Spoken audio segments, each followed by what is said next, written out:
liberty or give me death.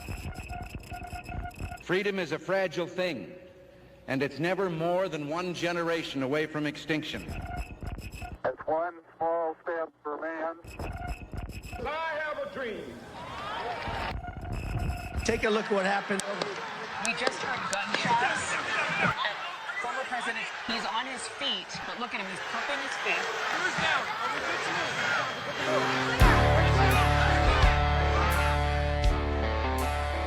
The Patriot Connection, on the air, the voice of liberty.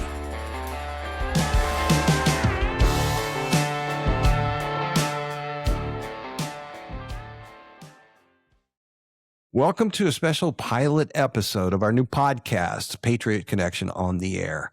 And if you're a new listener, which you would have to be since this is our pilot, the first beginning episode, you might be asking some questions. Like, first of all, what is the Patriot Connection?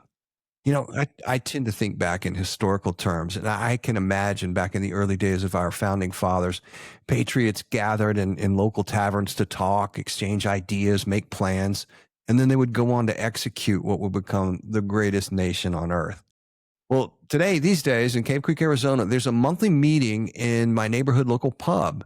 It happens the first Thursday night of the month, and it's a gathering of a couple of legislative districts with precincts all across Cave Creek, Scottsdale, North Phoenix, and surrounding areas. And local politicians will come out and speak, especially right before election season. A lot of concerned citizens working on issues of the day, people with things that they want to publicize and talk about and stuff like that. It's a chance to get connected to what's going on in the Republican political scene, everything from governors and senators to school board and those exciting water commissioners, which you may think it's a big deal, but we live in Arizona, so it's kind of a big deal, right? Anyway, it's a great meeting. It's really informative. And while in election season, there might be close to 100 attendees during the campaigns. The fact is, there's still tens of thousands of voters who don't make it out. Thus, we're taking Patriot Connection, that's what we call our meetings, and we're creating Patriot Connection on the Air, which is what you're watching or listening to now. I'm your host, Gene Hammons. My political title is the precinct captain of Rancho Paloma Voting Precinct, and by day, I do ERP software consulting for mid-sized businesses, as well as produce podcasts from Rolling Thunder Studios, an audio production house I've run on and off since the 1980s. In today's episode, I'm joined by Bob Gittings. Bob was a speaker at the last Patriot Connection meeting, and we found out about a new nationwide movement. It's called Liberty Rebuilding, the Liberty Rebuilding course. It's developed and it's supported by Patriot Academy, no connection to Patriot Connection, but I know it sounds the same. We'll talk about that further. But Bob, how are you tonight? Good. How about you? Yeah, doing pretty good. We got this thing rolling. We got it on the air. We got our faces and everything. It's a huge. Like my shirt?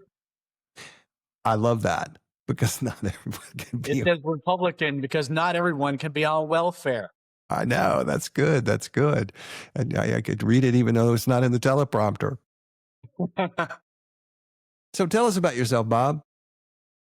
Well, I've served 11 years in the Army, 6.5 in the infantry, 4.5 in the intel community. And I've always been patriotic about my country. I grew up in liberal New Jersey, believe it or not. From the time when I was a kid, I just couldn't stand it. So after I joined the military, they sent me off to Germany. And about a year and a half later, I deployed my first time to Iraq. And then I did about 3 years, got out. It wasn't what I thought civilian life would be. So I went back in for about another 8 years. So that's where the total of 11 years comes into play. When I got out of the military, I wanted to make sure that I was in a conservative state. So my last duty station was Fort Huachuca down there, about an hour from Tucson or so, near Bisbee. It's in Sierra Vista. But at any rate, ever since then, I've lived in Phoenix, and I really love it here. I love the mountains. I love everything about this state. I love just the beauty, God's creation out here. And I really appreciate the rights that we have here, including the Second Amendment. I'm very big on that. So Right. Yeah, I've really enjoyed my time here. I've been in Arizona since about 2016. Honestly, this is one of the best places on earth, to be quite frank with you. Yeah, it doesn't stink. It is pretty nice. We've got a lot of advantages here, and I really love it myself. We've been out here since about 98. But anyway, today's show, I want to talk about America's roots. Are we a Christian country? We hit this wall a few years back where people said, there's a separation of church and state and all those other kinds of things. And when you look at a lot of the, strong Christian thinkers, they're very clear in that church and government are very different things with very different aims and very different purposes. But in our efforts to be a completely secular society and not offend anyone, we offended a lot of people in the process. No, but I think our country has taken a turn for the worse, and you can point to a lot of things like that. One of the things that when COVID hit, and what we're talking about tonight, all of this led me to this point. I was watching Kirk Cameron put together people in his neighborhood, pulling his neighbors together to band together, talk about Christian teaching, manage to get through all of the problems that we had with COVID, talk about what was going on in the government, and talk about how America was founded on really basic Christian principles that served it well in the very beginning, and we need to get back to today. There was another pastor, Del Tackett, that he did something called the Truth Project many years ago that I really liked. He had a new course out, and it was all focused on love your neighbor, right? And he's going, guys, we mean this specifically. The neighbor, the guy that drives his car into the house next to you and pulls in the garage and closes the garage door before you can even wave at him. You don't know his name and you don't know the guy's name after him. You're supposed to be loving these neighbors.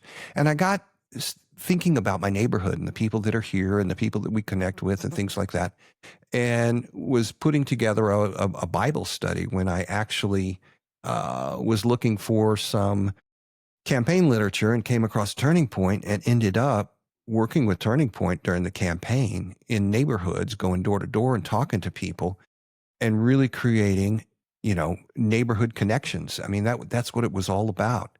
There was people were so surprised to see you at the door because, you've got like values, you say the same things, but people were afraid to talk at school.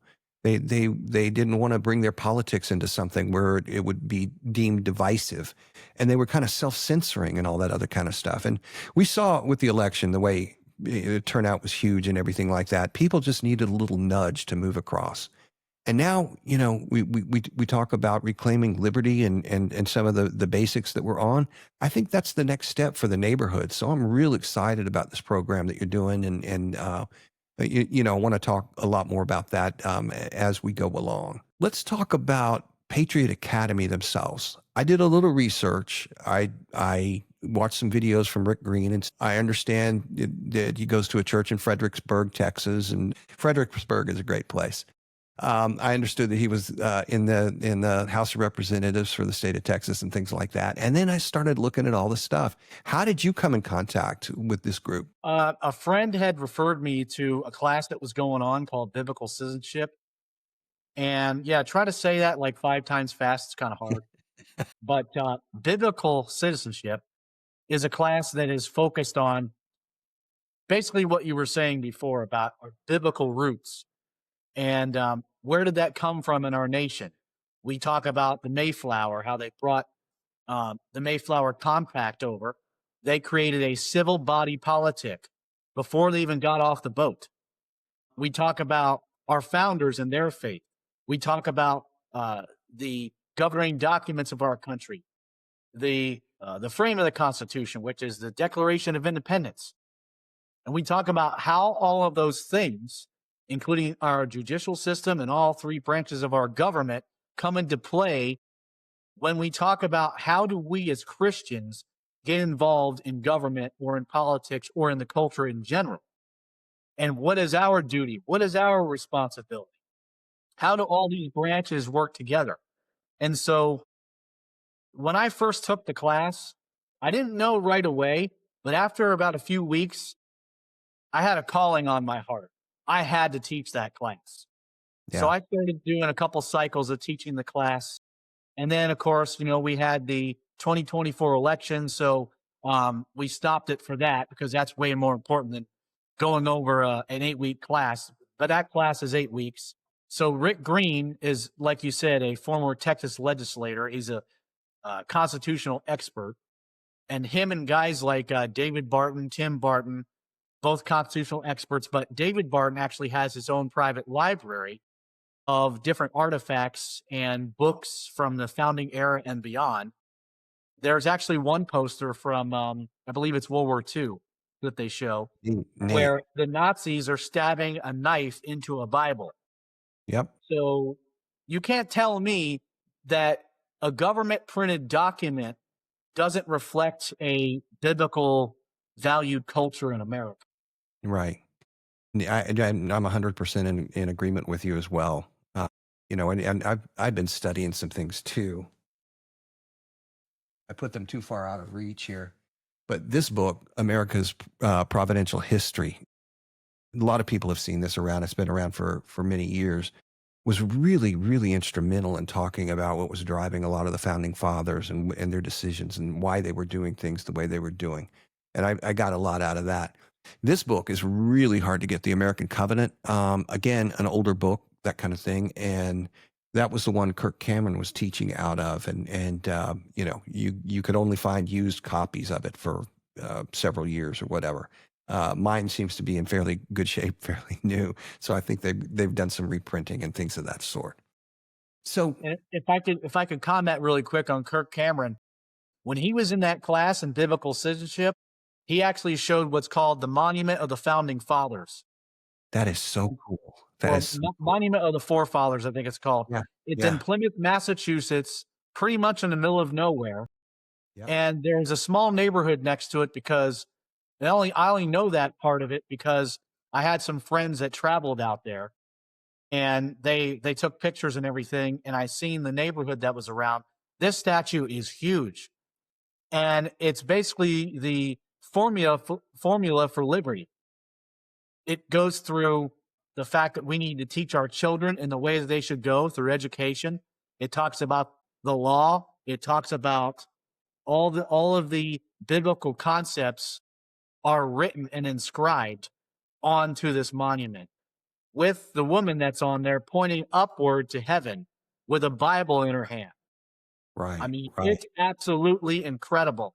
And the reason why the left has been so successful in turning the country away from God is because they understood the formula too. All they have to do is do the same exact thing in reverse. Just go attack education, right? You do that first. You get in the minds of young children and college students, and it doesn't matter what kind of training that they've had from their parents. They can start to unravel that because guess what? If your children are trained by Caesar, don't expect they're not going to return Romans. Right. I think that might even be in rules for radicals and Saul Alinsky type stuff of first you take over the schools, that kind of thing. And that statue is just a blueprint for societal success and everything. People, you need to think about it. We've got our 250th anniversary coming up. 250 years ago, this was a podunk farming community.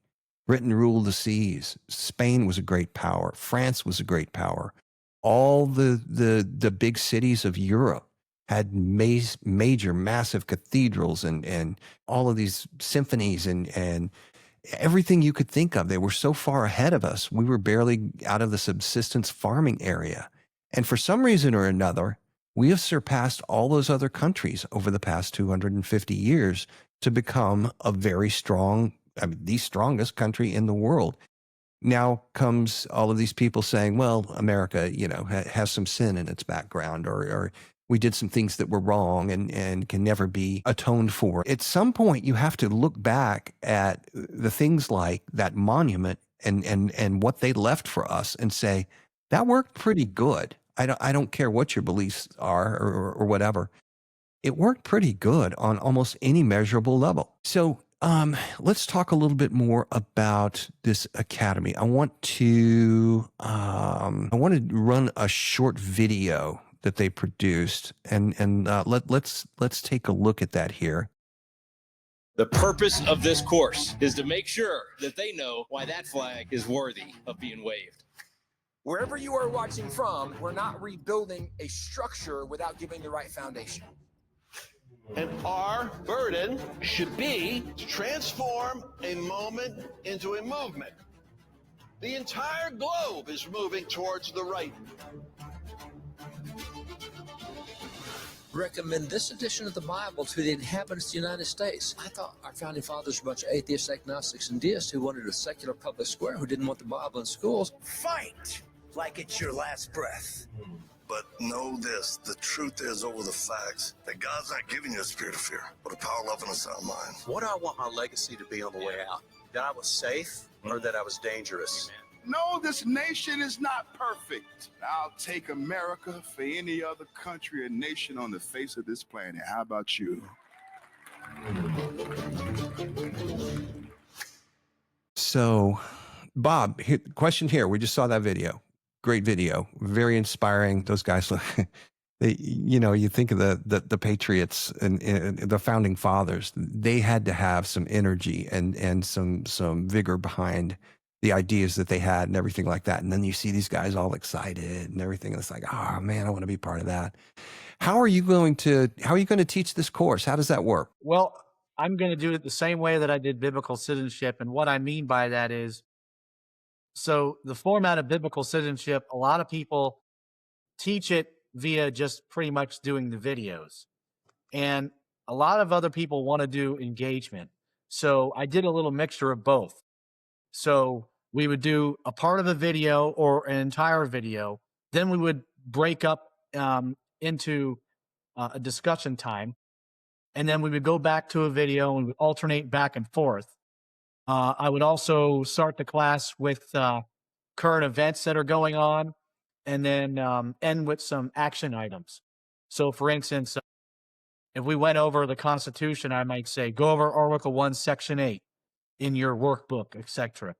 So that way people are not only engaged during the class, but then afterwards when they go home, they have something to do.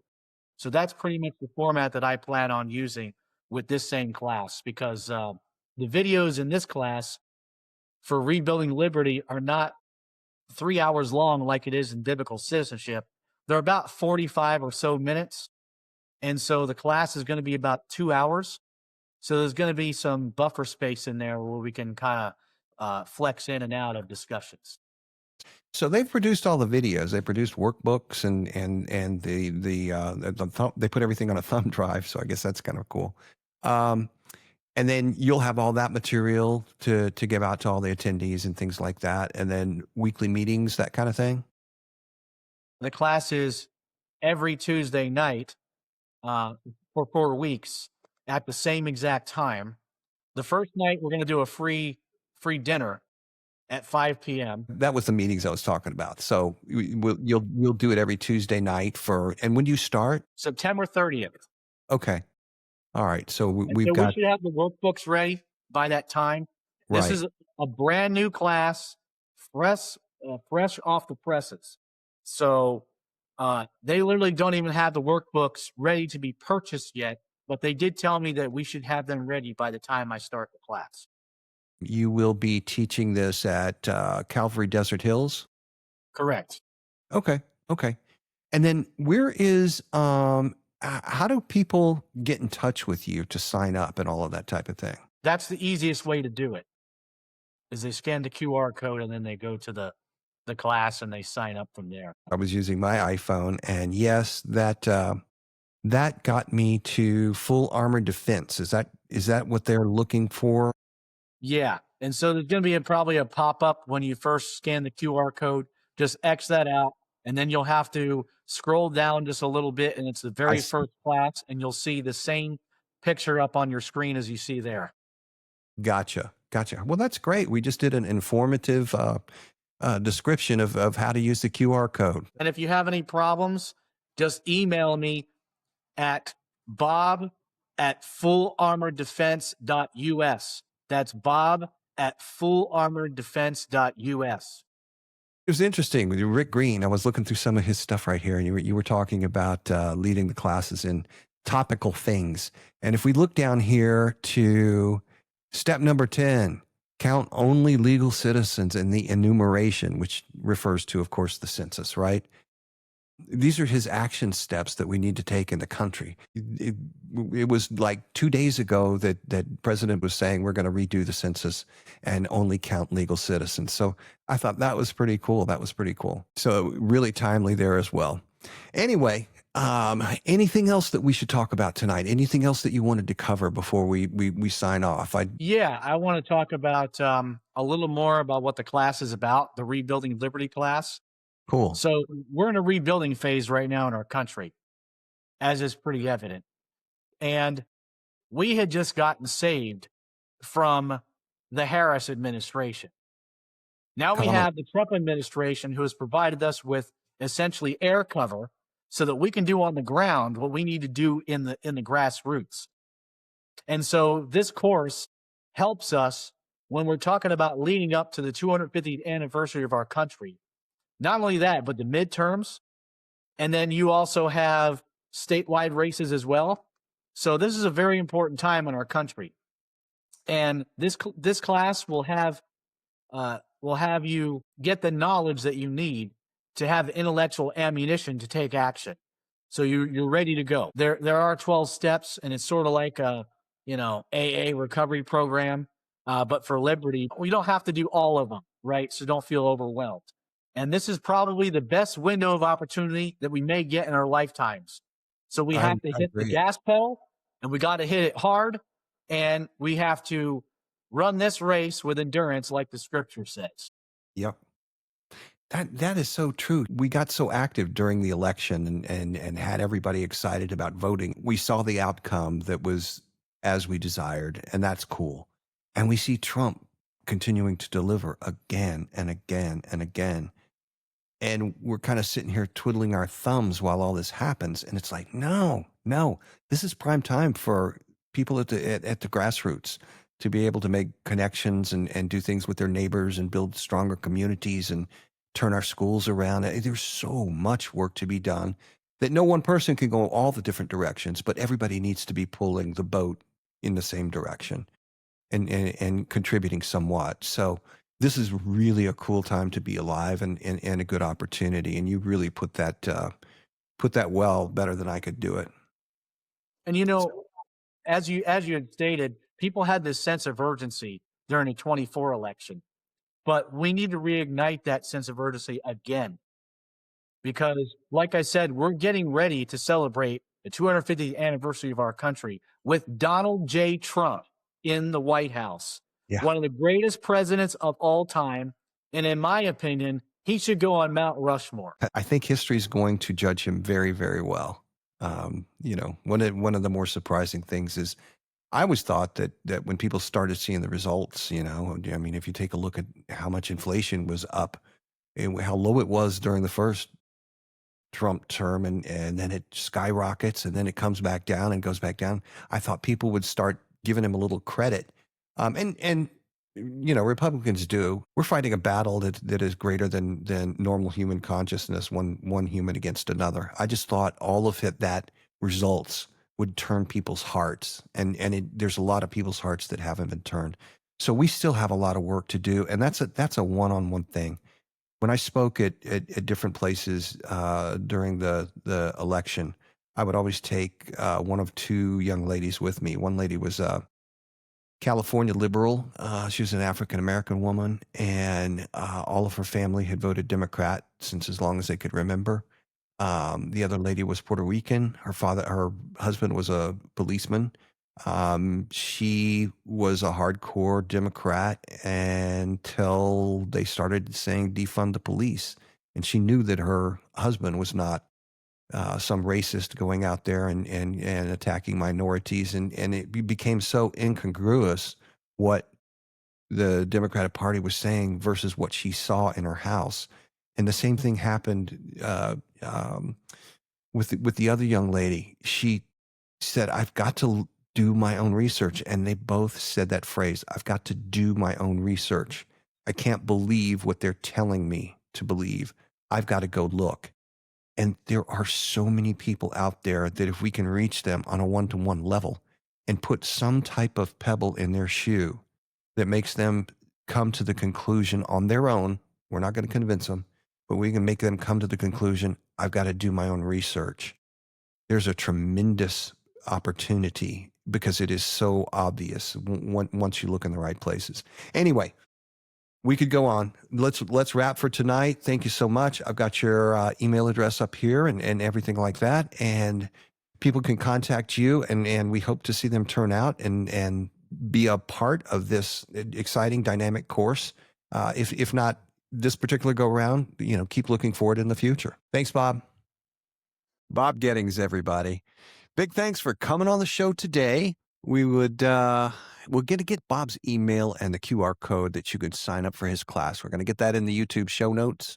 It's going to be below here. It's a new YouTube channel, and we're kind of working our way through a few things. So that's what happens on the pilot episode. But friends, thank you for joining us on the pilot episode of the Patriot Connection on the Air.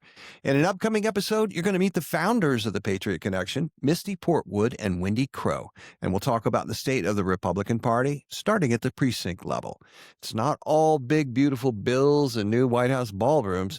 It's sometimes kind of like making sausage. It ends up great, but it's a little messy getting to the final product. You can find out all about it.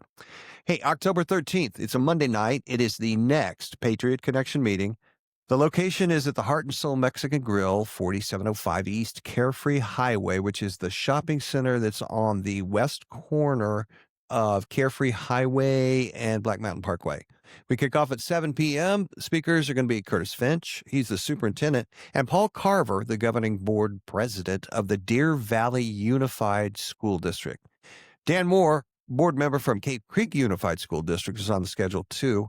Maybe he'll be able to talk to us about Cactus Shadows football. There's a story there. You may have also heard of Proposition 409. Now, that's a proposition that's going to be on the ballot to fund expansion for valley-wide health. There are behavioral and psychiatric inpatient care centers, and they're all over the valley. We're going to have Carol Olson, MD, who's the chief of psychiatry at Valley-Wide Health, on hand. Also, off-year elections happen this year, November 4th, 2025, less than 90 days away.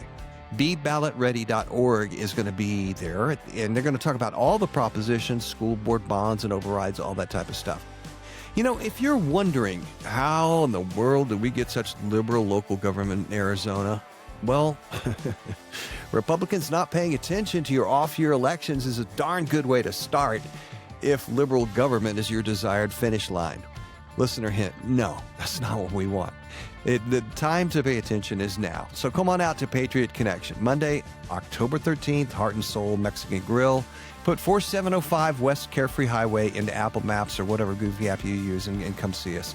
Get some Mexican food. The nachos were good last time, and the beverage of your choice were too. Nobody's keeping count.